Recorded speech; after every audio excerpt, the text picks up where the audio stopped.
Hey guys, welcome to knowledge treasure hunters. हम अपनी 9th class की इकोनॉमिक्स की एनसीईआरटी को कर रहे थे, जिसको आज हम कंटिन्यू करेंगे। गाइस, कल हमने चैप्टर नंबर 2 को स्टार्ट किया था। चैप्टर 1 ऑलरेडी कंप्लीट हम कर चुके हैं। सो गाइस, कल के लेक्चर में हमने क्या देखा था? हमने देखा था कि कैसे हम अपनी कंट्री के जो हमारे कंट्री के लोग हैं, ठीक है, हमारे क्या हैं, ह्यूमन रिसोर्स हैं, उनको हम ह्यूमन कैपिटल कैसे बनाएंगे। ठीक है, तो हमने कल क्या देखा था कि हमें जो हमारे ह्यूमन रिसोर्स है, हमारी कंट्री की जो पॉपुलेशन है, लोग हैं, उनमें हमें करना पड़ेगा इन्वेस्टमेंट। इन्वेस्टमेंट कैसे करेंगे? एजुकेशन प्रोवाइड करो उन्हें, ठीक है, स्किल दे दो, और क्या करना पड़ेगा, और साथ ही साथ में उनकी हेल्थ का भी ध्यान रखना पड़ेगा। कल हमने ये देखा था, राइट। तो कल हम इसमें देख चुके थे कि एजुकेशन कैसे प्रोवाइड करेंगे, और एजुकेशन अगर हम दे देते हैं, ठीक है, अगर हम एजुकेशन प्रोवाइड करते हैं तो कैसे हमारे जो लोग हैं, ह्यूमन रिसोर्स हैं, वो ह्यूमन कैपिटल बन जाते हैं। आज क्या देखना है? आज हमें देखना है हेल्थ, ठीक है, कैसे एक हेल्थ, जो लोगों की हेल्थ है, वो कैसे उनको ह्यूमन कैपिटल बनाती है। ठीक है, तो हेल्थ क्या रोल प्ले करती है, हमें अब आज यही देखना है।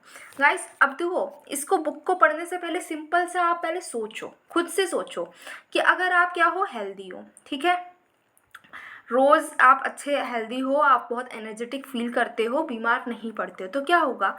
रोज़ स्कूल जाओगे, रोज़ कोचिंग जाओगे, रोज़ पढ़ाई करोगे, राइट, और थकान भी नहीं होगी, और अच्छे से कंसेप्ट समझ में आएंगे, और एग्ज़ाम टाइम में भी आप अच्छे से कवर कर पाओगे सारा सिलेबस, और अच्छे नंबर आएंगे। यही होता है ना। लेकिन सपोज़ करो कल एग्ज़ाम है। क्या है? एग्ज़ाम है। आज आपको बहुत ज़्यादा तेज़ फीवर आ गया है, इतनी तेज़ फीवर आ गया है, साथ में हेडेक भी हो रहा है, स्नीजिंग भी हो रही है, ठीक है, तो इतनी सारी बीमारियां लग गई, तो क्या आप पढ़ पाओगे आज? अब कल एग्ज़ाम है, हो सकता है कि आप बहुत पढ़ाकू बच्चे हो तो आप पढ़ने ही बैठ जाओ, लेकिन क्या उस एफिशिएंसी के साथ में पढ़ पाओगे जो अगर आप हेल्दी होते तो पढ़ पाते? नहीं ना, नहीं पढ़ पाओगे। क्यों नहीं पढ़ पाओगे? क्योंकि आपकी हेल्थ अच्छी नहीं है, और इसका इम्पैक्ट क्या होगा? कल का एग्ज़ाम भी अच्छा होने वाला नहीं है, क्योंकि आपने आज पढ़ाई नहीं करी है ना। और अगर सपोज़ करो कि आप पूरे 1 महीने तक बीमारी पड़े रहे, ठीक है, 1 मंथ की बीमारी आपकी लग गई कोई, ठीक है, आपने पढ़ाई नहीं करी, तो क्या आप एफिशिएंसी ला पाओगे? क्या आपका रिजल्ट इतना अच्छा हो पाएगा? नहीं हो पाएगा, है ना, कुछ तो कमी रह जाएगी ना। क्यों हो रहा है? क्योंकि आपकी हेल्थ जो है वो बेकार हो गई, आप हेल्दी नहीं थे। तो ऐसा ही हमारी कंट्री की पॉपुलेशन के साथ में भी होता है बच्चों। क्यों? क्योंकि अगर उनकी हेल्थ अच्छी नहीं है, वो इतनी अच्छे से काम भी नहीं कर पाएंगे, ठीक है। सपोज़ करो जब आपकी मम्मा की हेल्थ अच्छी नहीं होती है, तो वो क्या कहती हैं, आज मुझसे ज़्यादा अच्छे से काम नहीं हो पाएगा, आज मैं कुछ सरल सा खाना बना देती हूँ, इजी सा बना देती हूँ फूड, है ना, कोई कॉम्प्लेक्स सी डिश नहीं बनाऊँगी, या फिर 2 सब्जी बनाती तो आज एक ही सब्जी में काम चला लो, है ना। क्यों हो रहा है? क्योंकि आज उनका जो हेल्थ अच्छी नहीं है, इसीलिए क्या हो रहा है, हेल्थ की वजह से उनका क्या हो रहा है, काम भी कम हो जा रहा है, काम वो अच्छे से कर नहीं पा रहे हैं, है ना। तो यही हमारी कंट्री की पॉपुलेशन के साथ भी है। जब उनकी हेल्थ अच्छी नहीं होगी तो वो कंट्री की जो आपकी ग्रोथ है कंट्री की, उसमें वो पार्टिसिपेट नहीं कर पाएंगी। अब पढ़ते हैं चैप्टर को। अब समझ में आ गया होगा आपको कि हेल्थ क्या मेजर रोल प्ले कर रही है ना। अब इसको पढ़ भी लेते हैं, क्या बोल रहे हैं, देखो। Firm मैक्सिमाइजेस profit. फर्म क्या है? प्रॉफिट को मैक्सिमाइज करती है। आप सपोज करो आप बहुत बड़े बिजनेसमैन हो, ठीक है, आपने एक कंपनी खोल रखी है, तो आप क्या चाहते हो? कंपनी क्यों खोली है? कि हम लॉस कमाएं? कि हमने 100 रुपये लगाए और 200 रुपये खर्च कर दिए? नहीं ना। आप क्या चाहते हो? कि आपका बहुत ज़्यादा प्रॉफिट हो। प्रॉफिट के लिए हम काम कर रहे हैं, पैसा मिलेगा, है ना। तो प्रॉफिट, यही कहा गया कि हर जो फर्म है, कोई भी फर्म है, कोई भी कंपनी है, वो प्रॉफिट चाहती है। तो क्या आपको लगता है कि वो ऐसे लोगों को एम्प्लॉय करेगी, ऐसे लोगों को काम पे देगी जो कि बीमार हैं? बीमार लोगों को काम पे देगी क्या? वो नहीं देगी। अब ऐसे ही अगर आपने सुना हो, तो जब जॉब लगती है तो क्या होता है? मेडिकल टेस्ट होता है, सुना है? मेडिकल टेस्ट क्यों ले रहे हैं वो? जिससे कि कोई बीमारी तो नहीं है आपको, कहीं पता चले आपके जॉब दे दे वो, फिर पता चले कि आप बीमार हो, आप कोई काम ही नहीं कर रहे हो। इसीलिए पहले ही मेडिकल हेल्थ आपकी देख ली जाती है, मेडिकल एग्ज़ाम होता है आपका, जिससे क्या होता है, पता चल जाए कि पर्सन हेल्दी है, इल हेल्थ इसकी नहीं है। हेल्दी होगा तो इफिशिएंटली काम करेगा। अब आपको समझ में आया क्यों लिया जाता है मेडिकल टेस्ट? ना the health of a person helps him to realise his potential. जितनी आपकी पोटेंशियल है आप उतना काम कर पा रहे हो। सपोज करो आपकी 95% लाने की पोटेंशियल है, ठीक है, आप अगर पढ़ाई करते हो अच्छे से, हेल्दी हो और पढ़ाई करते हो, आपकी 95% लाने की आपकी ताकत है इतनी, ठीक है। अब अगर आप बीमार हो गए तो 95% नहीं आएंगे, ये तो पता है। क्यों? क्योंकि आप पढ़ाई नहीं कर पाओगे, पढ़ाई नहीं कर पाओगे, साथ में आपका उतने अच्छे से परफॉर्म भी नहीं कर पाओगे। लेकिन अगर आप हेल्दी हो 95% तभी ला पाओगे जब आप हेल्दी हो। इसीलिए बोला गया कि हेल्थ हेल्प करता है आपकी पोटेंशियल जो है उसको अचीव करने के लिए। And the ability to fight illness, ठीक है, बीमारियों से लड़ने के लिए भी हेल्थ जो है वो क्या करेगा, आपकी हेल्प करेगा। अगर आप हेल्दी हो तो क्या रहेगा, आप हेल्दी हो तो आप बीमार कम पड़ोगे। he she will not be able to maximize his or her output to the overall growth of the organization। अगर बीमार है कोई पर्सन बीमार है तो वो अपना मैक्सिमम आउटपुट नहीं दे सकता, ये हमें पता है, ठीक है। ये तो बच्चों वाली बात है, बीमार होंगे तो क्यों, तो हम क्या उतने अच्छे से काम कर पाएंगे, नहीं कर पाएंगे, इसलिए दवाई खानी पड़ती है कि फिर से अपनी फॉर्म में आ जाए, है ना। Indeed, health is an indispensable basis for realizing one's well-being। अगर हमें अच्छे से रहना है तो हेल्दी रहना पड़ेगा। Henceforth, improvement in the health status of the population has in priority। इसीलिए हमारी जो पॉपुलेशन है वो हेल्दी रहे, ये हमारी सरकार की प्रायोरिटी रहती है। क्योंकि पॉपुलेशन अगर हेल्दी होगी तब हमारी इकोनॉमिक ग्रोथ होगी, है ना। पॉपुलेशन अगर बीमार है, सब लोग बीमार पड़े हैं, समझ लो हमारी गवर्नमेंट पूरी बीमार है, गवर्नमेंट जितने नेता बीमार हैं, डॉक्टर बीमार हो गए, टीचर बीमार हो गए, इंजीनियर बीमार हो गए, सब लोग बीमार हैं अगर, तो क्या होगा, सब लोग धीरे धीरे काम करेंगे, कुछ लोगों पे होगा, कुछ लोगों पे होगा भी नहीं काम, है ना। तो जब काम नहीं होगा तो क्या होगा, फिर प्रोडक्शन नहीं होगा, कोई लोग शॉपिंग नहीं करेगा, पैसे नहीं होंगे, प्रोडक्शन नहीं होगा, डिमांड भी नहीं होगी, पढ़ाई भी नहीं करेगा कोई, तो क्या होगा कि हमारी कंट्री ग्रो नहीं कर पाएगी, है ना, हम बहुत गरीब से हो जाएंगे। इसीलिए अगर हमें ग्रो करना है तो हमें हेल्दी रहना पड़ेगा, ये सरकार भी जानती है, इसीलिए बहुत सारे मेजर्स लिए जाते हैं जिससे कि हमारी जो पॉपुलेशन है कंट्री की वो सब लोग हेल्दी रहें। Our national policy to aims at improving the accessibility of health care.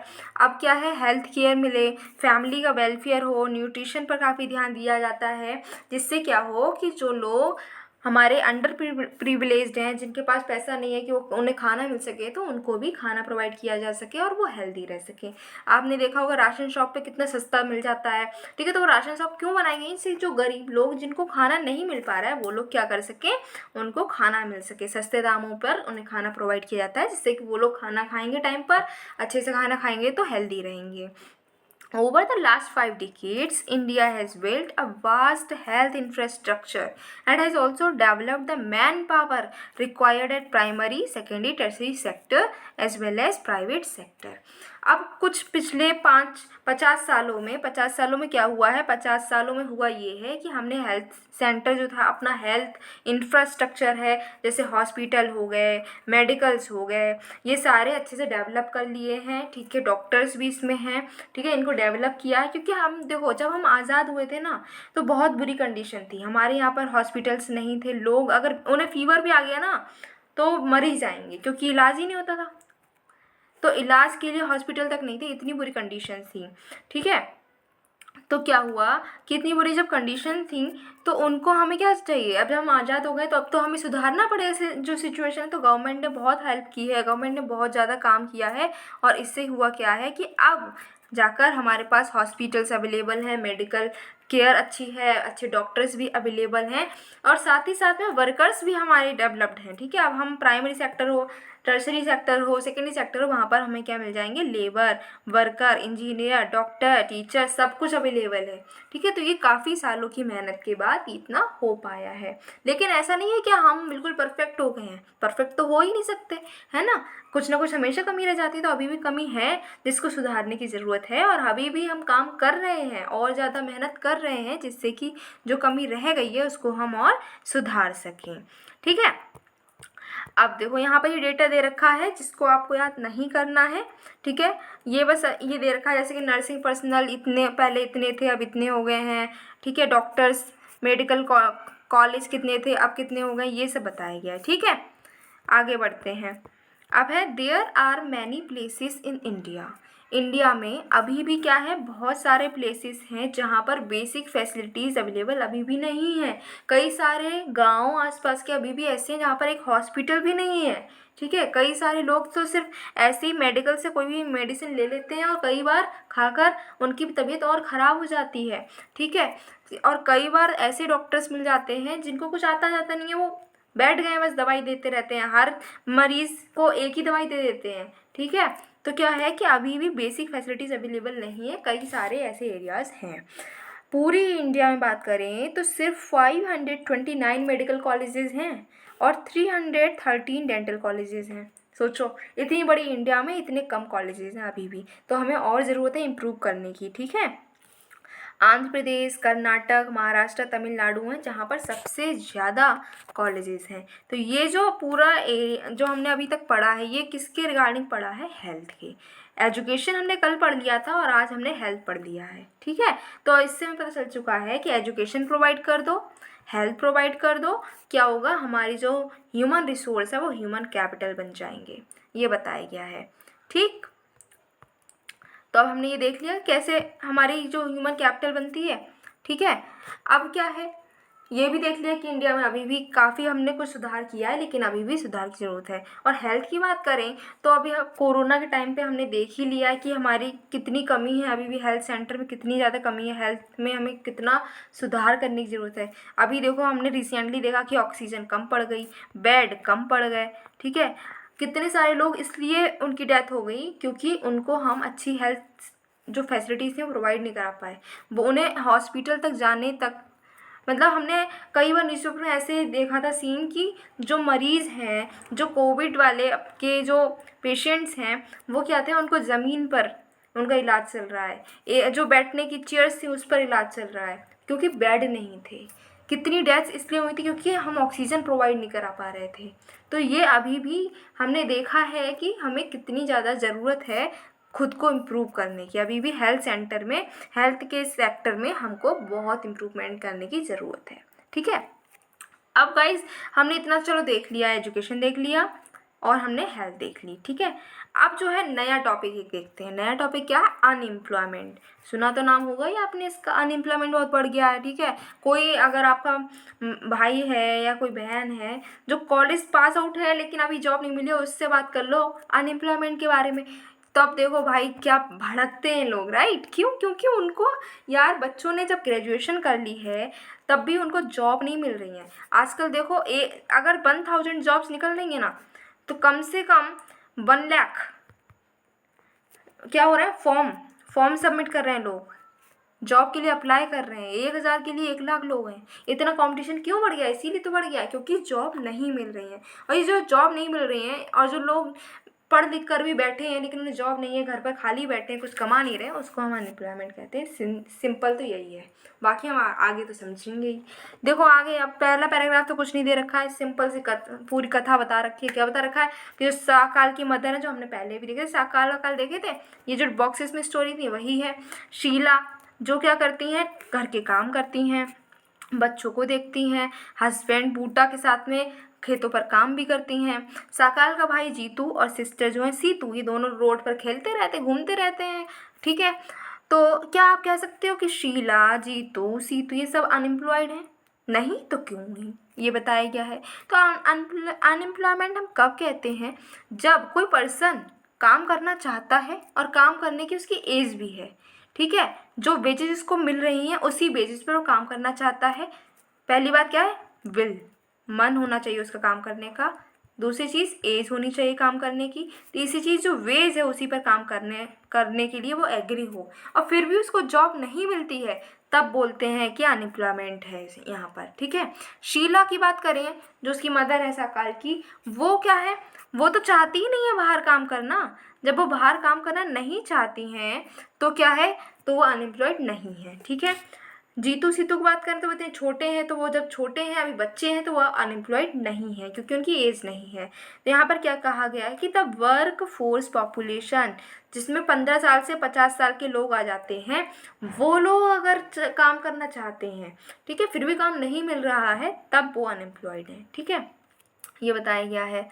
अगर अब जैसे इस यही कहा गया कि इस आकार के अगर ग्रैंड पेरेंट भी होते तो भी उनको अनएम्प्लॉयड नहीं कहते, क्योंकि इनकी एज 15 साल से कम नहीं है और 60 साल से ज़्यादा है, ठीक है। इसीलिए क्या कहेंगे हम कि वो अनएम्प्लॉयड नहीं है। अब बात करते हैं यहाँ पर अनएम्प्लॉयड के टाइप्स की, अनएम्प्लॉयमेंट के टाइप्स की। तो गाइज हमारे इंडिया में जैसे हमने देखा, इंडिया कैसी है, शहर और गांव, ऐसी यहाँ पर तो रूरल एंड अर्बन एरिया में अलग अलग तरीके के अनएम्प्लॉयमेंट देखने को मिलते हैं, ठीक है। अगर गांव की बात करें, रूरल एरिया की बात करें, तो वहाँ पर जो अनएम्प्लॉयमेंट मिलता है वो है सीजनल एंड डिस्गाइज्ड। क्या होता है, टेंशन मत लो, अभी आगे बताने वाली हूँ। फिर अर्बन एरिया में क्या है कि एजुकेटेड अनएम्प्लॉयमेंट मिलता है। अब चलो अब पहले बात करते हैं सीजनल की। सीजनल अनएम्प्लॉयमेंट क्या होता है गाइज, देखो गांव मीन्स रूरल एरिया, ठीक है। अब गांव में क्या देखते हो आप, एग्रीकल्चर देखते हो, सब लोग के खेत होते हैं, अगर नहीं होते तो दूसरे खेत में काम करते हैं। अब एग्रीकल्चर में क्या होता है कि कुछ साल के कुछ टाइम होता है, ऐसा कुछ मंथ्स ऐसे होते हैं जहाँ पर आप सोइंग करते हो, सीड लगाते हो, ठीक है। कहीं पर हार्वेस्टिंग चल रही होती है, कभी क्या होता है पानी लगाने की ज़रूरत पड़ती है, ठीक है, वाटरिंग करने की ज़रूरत पड़ती है। तो ये जब टाइम चल रहा होता है, जब आप सोइंग कर रहे हो, हार्वेस्टिंग कर रहे हो, वाटरिंग कर रहे हो, प्लोइंग कर रहे हो, इस टाइम पर तो लोगों को काम मिल जाता है, ठीक है, इस टाइम पर सबको काम मिल जाता है। लेकिन जब हमने सोइंग कर दी है, अब वो क्रॉप जो है वो ग्रो हो रही है धीरे धीरे धीरे धीरे, इस टाइम पर कोई काम ही नहीं है। तो जब इस टाइम पर काम नहीं है तो ये लोग जो इस एग्रीकल्चर पर डिपेंड थे, इनके पास काम नहीं रहेगा। और जो साल के 12 मंथ्स होते हैं, इसमें कुछ मंथ क्या होता है, इनको अगर काम नहीं मिलता है तो वो क्या कहलाते हैं, अनएम्प्लॉयड। और ये सीजनल है, क्योंकि कुछ सीजन इनको काम नहीं मिलता है, इसीलिए इसको सीजनल अनएम्प्लॉयड बोला गया है, ठीक है। समझ में आ गया आपको। सीजनल अनएम्प्लॉयमेंट हैपेंस कब होता है, जब पीपल जो है उन्हें जॉब नहीं मिलती है, सम मंथ्स, कुछ महीने, एक साल में कुछ महीने उन्हें काम नहीं मिलता है, तो उसको सीजनल अनएम्प्लॉयमेंट कहते हैं। ज़्यादातर एग्रीकल्चर में होता है, क्योंकि सोइंग, हार्वेस्टिंग, वीडिंग, थ्रेशिंग के टाइम पर तो काम बहुत मिलता है। जब ये काम नहीं होता है तो क्या हो जाता है, तब वो लोग अनएम्प्लॉयड होते हैं, ठीक है। अब बात करते हैं डिसगाइज्ड अनएम्प्लॉयड की। डिसगाइज्ड अनएम्प्लॉयमेंट क्या होता है कि जहाँ पर 5 लोगों की ज़रूरत है और 10 लोग काम कर रहे हैं, 8 लोग काम कर रहे हैं, तब इसको बोलते हैं डिसगाइज्ड अनएम्प्लॉयमेंट। अगर ये 5 लोगों का काम है, 10 लोग काम कर रहे हैं, इनमें से 5 लोग हटा भी देना तो भी कोई जितना प्रोडक्टिविटी है उतनी ही होनी है, कोई कमी नहीं आ जाएगी इनके ना होने से, तब उसको हम बोलते हैं डिसगाइज्ड अनएम्प्लॉयमेंट। और ये हमें ज़्यादातर गांव में देखने को फिर से मिलता है, क्योंकि रूरल है। देखो अब क्या होता है, गांव में जनरली होता है कि लोगों के होते हैं खेत, ठीक है, एक फैमिली है, ये फैमिली है, ठीक है, 5 लोग हैं, खेत छोटा सा है, इसमें 2 लोग काम करें तब भी काम चल जाएगा, लेकिन ये 5 लोग हैं तो ये पूरी फैमिली इसी में काम कर रही है। तो इससे क्या हो रहा है, यही डिसगाइज्ड अनएम्प्लॉयमेंट है। तो यहाँ पर जो 3 लोग एक्स्ट्रा काम कर रहे हैं ना, ये डिसगाइज्ड अनएम्प्लॉयड हैं। इन्हें लग रहा है कि इन्हें काम मिल गया, ये काम कर रहे हैं, लेकिन इन्हें काम कुछ मिला नहीं है, ये दूसरों के काम, ये एक्स्ट्रा में घुसे पड़े हैं, ठीक है। काम तो 2 ही लोग का है और 2 ही लोग काम कर रहे हैं, वो है आपका एम्प्लॉयमेंट। और 3 लोग एक्स्ट्रा जो काम कर रहे हैं वो है डिसगाइज्ड अनएम्प्लॉयमेंट, ठीक है। ये यहाँ पर बताया गया है। अब होता क्या है कि हमें ज़्यादातर पता नहीं चलता है कि हम अनएम्प्लॉयड हैं अगर इसमें डिसगाइज्ड में। क्योंकि यहाँ से जितनी भी खेती बाड़ी करी, जितना भी प्रोडक्शन हुआ, जितना पैसा आया, सब ने बांट लिया, आपस में इनका खर्चा चल रहा है, तो इन्हें कमी फील होती नहीं है। और जिसकी वजह से होता ये है कि ये डिसगाइज्डली अनएम्प्लॉयड रहते हैं कई सालों तक, इन्हें पता भी नहीं चलता है। लेकिन अब क्या है, अब जो है ट्रेंड बदल गया है। क्योंकि लोग अब जो है ना रूरल एरिया से क्या कर रहे हैं, शहर में जाने लगे हैं, फैक्ट्रीज में काम करने लगे हैं। तो इससे क्या हो रहा है, एग्रीकल्चर या रूरल जो अनएम्प्लॉयमेंट है वो कम हो रहा है, क्योंकि लोग यहाँ पर जाकर काम करने लगे हैं, ठीक है। अब फिलहाल तो अभी बात करते हैं अर्बन एरिया में। गांव में हमने 2 देख लिए, अब देखते हैं एजुकेटेड अनएम्प्लॉयमेंट क्या होता है। एजुकेटेड अनएम्प्लॉयमेंट मीन्स क्या है कि आप पढ़े लिखे हो, ठीक है, लेकिन फिर भी आपके पास जॉब नहीं है, वो होता है, ठीक है। अब सपोज़ करो आपने MBA कर रखा है और कोई कह दे आप पियोन बन जाओ एक स्कूल में, पियोन की जॉब कर लो, क्या आप करना पसंद करोगे? नहीं, आप कहोगे भैया हम ऐसे ठीक है। तो यही होता है एजुकेटेड अनएम्प्लॉयमेंट, ठीक है। अब यहाँ पर बताया गया है, एक स्टडी ने बताया है कि जो अनएम्प्लॉयमेंट है ग्रेजुएट और पोस्ट ग्रेजुएट का वो ज़्यादा है। जो 10वीं पास हैं उन लोगों से ज़्यादा वो लोग अनएम्प्लॉयड हैं जो कि बहुत अच्छी अच्छी डिग्री लेकर बैठे हैं। ठीक है, ये बताया गया है कि हमारी कंट्री में टेक्निकली क्वालिफाइड पर्सन अनएम्प्लॉयड बैठे हैं और हम बोलते हैं कि टेक्निकल स्किल्स की कमी है। ये भी यहाँ पर बात सामने आई है। नेक्स्ट इज अनएम्प्लॉयमेंट से क्या होता है। अनएम्प्लॉयमेंट इतना हम कह रहे हैं कि बेरोज़गारी है बेरोज़गारी है, तो ये इतनी बुरी क्यों है, ऐसा क्या है कि ये बुरी है। ठीक है, ये क्यों बुरी है, तो ये इसलिए बुरी है। अनएम्प्लॉयमेंट से क्या होता है, हमारी कंट्री के जो रिसोर्सेज है, मैन पावर रिसोर्सेज है, उसका वेस्टेज हो रहा है। अब एक पर्सन जो MBA करके बैठा है वो कहीं पर अच्छी जॉब अगर कर रहा होता तो वो हमारी कंट्री में प्रोडक्टिविटी देता। ठीक है, हमारे GDP में अपना कुछ योगदान रहता उसका, उसकी स्टैंडर्ड ऑफ लिविंग हाई होती। लेकिन अब हो क्या रहा है, उसकी स्किल्स का हम यूज़ कर पाते अपनी कंट्री की भलाई के लिए। लेकिन क्या हो रहा है, वो तो घर बैठा है, वैसे कोई जॉब नहीं मिली है, तो क्या हो रहा है, इससे हमारे रिसोर्सेज का वेस्टेज हो रहा है। साथ ही साथ क्या हो रहा है, जो पीपल जो एसेट बन सकते थे, एसेट हैं लेकिन वो बन गए लायबिलिटी। ठीक है, जो कमा सकते थे अब उन्हें उन पर खर्चा करना पड़ रहा है हमें। ठीक है, नेक्स्ट इज जो यूथ हैं उनके अंदर होपलेसनेस आ जाती है, डिस्पेयर आ जाती है। अब क्या है, वो अब उनके अंदर ये फीलिंग आ जाती है कि हम कितना भी पढ़ लें, टॉप कर लें, कुछ कर लें, लेकिन नौकरी तो मिलनी नहीं है। ठीक है, रहना बेरोजगारी है, तो इससे उनके अंदर इरिटेशन आ जाती है, वो बहुत फ्रस्ट्रेट रहने लगते हैं। ठीक है, फिर क्या है, people do not have enough money, उनके पास में इतना पैसा ही नहीं होता फैमिली को सपोर्ट कर सकें। इनेबिलिटी ऑफ एजुकेटेड पीपल, जो काम करना चाहते हैं लेकिन उनको एम्प्लॉयमेंट नहीं मिल रहा है, इससे क्या हो रहा है, बहुत ज़्यादा सोशल वेस्ट हो रहा है। अनएम्प्लॉयमेंट से क्या हो रहा है, इकोनॉमिक ओवरलोड बढ़ रहा है। जो अनएम्प्लॉयड पर्सन है जिनके पास जॉब नहीं है, वो क्या है, जो लोग जॉब कर रहे हैं उन्हीं पर तो डिपेंडेंट हैं, वही जो जॉब कर रहे हैं उन्हीं पर डिपेंडेंट है, वही लोग अनएम्प्लॉयड लोग का भी खर्चा उठा रहे हैं। सपोज करो एक घर में 5 लोग हैं, सिर्फ एक लोग कमा रहा है और 4 लोग, और साथ में वो 5वां जो कमा रहा है, वो 5 लोग एक लोग की कमाई पर डिपेंडेंट है। यही बताया गया है कि इससे क्या हो रहा है, बहुत ओवरलोड हो गया है। तो जो पर्सन एक कमा रहा है उस पर बहुत ज़्यादा ओवरलोड हो गया है। क्वालिटी ऑफ लाइफ क्या हो जाएगी, फिर ख़राब हो जाएगी। एक ही लोग के, अगर मान लो एक लोग की सैलरी पर 6 लोग डिपेंडेंट है, तो क्या है, खर्चा कम करना पड़े। खर्चा जो है, अब मान लो आप अभी क्या खा सकते थे, 50 रुपये चॉकलेट खा सकते थे अगर अकेले खाते। ठीक है, अब 6 लोग साथ में खाओगे तो 50-50 की 6 लोग को लेनी पड़ेगी, तो बहुत खर्चा हो जाएगा। इसलिए क्या करो, 5 रुपये वाली लोगे फिर, है ना। यही बताया गया है। तो इससे क्या होता है, क्वालिटी ऑफ लाइफ हमारी ख़राब हो जाती है। When a family has to live, subsistence level पर रहना पड़ता है लोग की। लोग अगर खाने पीने बस इतना कमा रहे हैं कि 2 वक्त की रोटी खा रहे हैं, तो अगर उन्हें फीवर आएगा तो डॉक्टर के पास नहीं जाएंगे, क्योंकि डॉक्टर मांगेगा फीस। फीस अगर वो दे देंगे तो खाएंगे क्या, इससे उनकी हेल्थ स्टेटस ख़राब हो जाता है। बच्चे स्कूल नहीं जाते क्योंकि फ़ीस स्कूल में जमा करेंगे, वो सोचते हैं इससे अच्छे हम घर पर रोटी खा लें, क्योंकि पहले तो पेट भरा होना चाहिए ना, तभी तो आप पढ़ाई की सोचोगे। अगर आपको आज भूख लग रही है तो पहले खाना खाओगे तभी आप पढ़ सकते हो, है ना। इसीलिए खाना तो इम्पॉर्टेंट है। तो लोग क्या करते हैं, लोग क्या, हर कोई यही करेगा, पहले खाने को इम्पोर्टेंस देगा। अब उनके पास पैसा ही इतना रहता है कि वो सिर्फ खाना खा सकते हैं, तो स्कूल पढ़ाई या फैशन, पढ़ाई हो गई, फैशन हो गई, आपकी शॉपिंग हो गई, आप घूमना फिरना हो गया, एंटरटेनमेंट हो गया, ये सब भूल जाते हैं, बस खाना खाकर सो गए, इतने काम है। Unemployment has detrimental impact, overall जो ग्रोथ है कंट्री की उस पर भी बहुत बेकार असर होता है इसका। अनएम्प्लॉयमेंट बढ़ता है तो इससे इकोनॉमी डिप्रेस्ड हो जाती है, रिसोर्सेज का वेस्टेज होता है, जो कि हम अच्छे से जिसका यूज़ कर सकते थे अब वो भी वेस्ट हो जाते हैं। People can not be use as resource, अगर पीपल रिसोर्स की तरह काम नहीं करेंगे, उसकी तरह यूज़ नहीं होंगे, तो वो लायबिलिटी बन जाते हैं हमारे कंट्री पर। ठीक है, in case of India, India case में करें तो अनएम्प्लॉयमेंट रेट लो है। बहुत सारे लोग जो हैं उनके पास इनकम लो है लेकिन काम कर रहे हैं, ऐसा इसमें बताया गया है। लेकिन सच्चाई तो आपको ही पता है कितना ज़्यादा अनएम्प्लॉयमेंट हमारी कंट्री में देखा जाता है। They appear to work throughout the year, पूरी साल काम कर रहे हैं, लेकिन बस इतना है कि उनकी जो इनकम है वो काफ़ी लो है।